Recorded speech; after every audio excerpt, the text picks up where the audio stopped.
म चाहिँ बालीजुडी आइरहेको थिएँ हिजो। आमालाई सन्चो छैन र आमालाई डाक्टर देखाएर घरमा लिएर आएँ। साह्रै बिमारी हुनुहुन्छ अहिले, वर्ष पनि भयो, उमेरले गर्दा पनि होला, साह्रै सन्चो होइरहँदैन। म एक्लै छु र आमालाई राख्न पनि सक्दिनँ। दिदीहरूलाई बस्नु भन्दा दिदीहरू अब यता घर छोडेर उता बस्न पनि सक्नुहुन्न। त्यसले गर्दा आमालाई फेरि घरमै लिएर आउनुपर्छ। उहाँ अब बोल्ने मान्छे पनि छैनन् अहिले, अब छोरा पनि घरमा हुनुहुन्न। त्यसले गर्दा तर सजिलो त उहीँ सजिलो हुन्छ, हस्पिटलहरू छेउमा छ। तर अब कहिलेकाहीँ चाहिँ कस्तो परिस्थिति हुँदो रहेछ मान्छेको। बुढाबुढी मान्छेलाई जतिखेर पनि एकजना मान्छे छेउमा चाहिन्छ। म चाहिँ एक्लो भएकाले अब कुदिराख्नुपर्छ यताउता र समय पनि दिन सक्दिनँ आमालाई। त्यसले गर्दा आमालाई घरमै ल्याउनुपर्छ। घरमा पनि राम्रो छ, सबैले माया गर्छन्। हामी बुढी हुनुभयो, के गर्नु।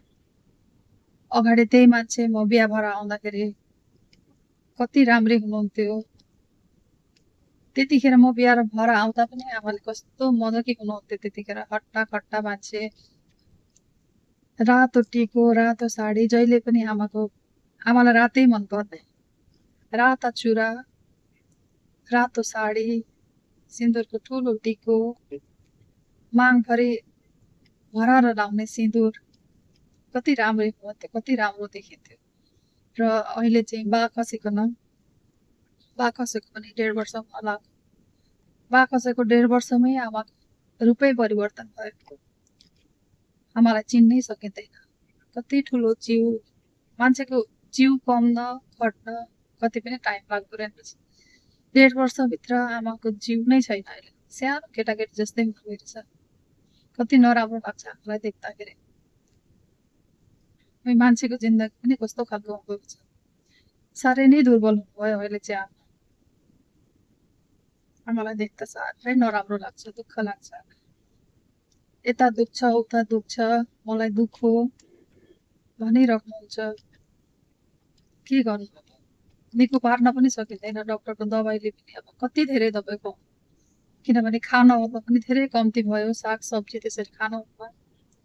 डाक्टरलाई भन्दा पनि अब दबाईले मात्रै पनि हुँदैन, खानुपर्छ साग सब्जीहरू पनि, अनि मात्रै दबाईले पनि हामी अलिक जोड लाउन सक्छौँ। साग सब्जीहरू नखाएपछि दुर्बल मान्छेलाई धेरै दबाई पनि दिनु हुँदैन। र त्यसले गर्दा मेडिसिनहरू पनि कम्ती नै छ। अब बयस भएपछि त्यस्तै हुँदो रहेछ मान्छेलाई, दबाई पनि धेरै खुवाउन सकिँदैन। रातभरि निद्रा लाग्दैन। मलाई यता दुखिरहेछ हो, मलाई फर्काइदिया हो, मलाई सजिलो भएन भन्छ। साह्रै नराम्रो लाग्छ। के गर्नु, बुढी हुनुभयो रहेछ, दुःख लाग्छ देखेर। सम्झिँदा नराम्रो लाग्छ। बा पनि जानुभयो, आमाको पनि अब समय आउँदैछ जस्तो लाग्थ्यो। बा गए पनि अब आमा हुनुहुन्छ हामीसँगै भनेर, तर आमाको अवस्था देख्दा साह्रै दुःख लाग्छ। अहिले मन पनि साह्रै रुँदो रहेछ। जस्तै भए पनि बिहा भएर आएपछि आफ्नो फर्का आमा बालाई छोडेर जब यहाँ बिहा भएर आयो,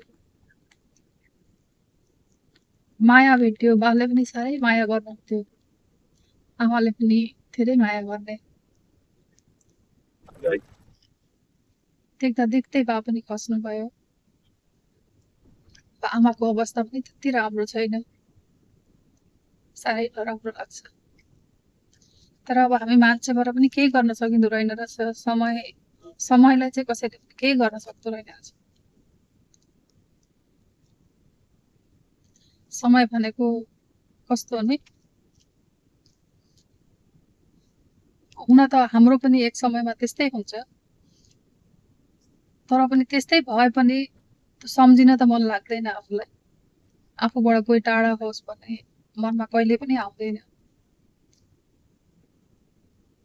के गर्नु, समय नियति भनेकै यस्तै हुँदो रहेछ।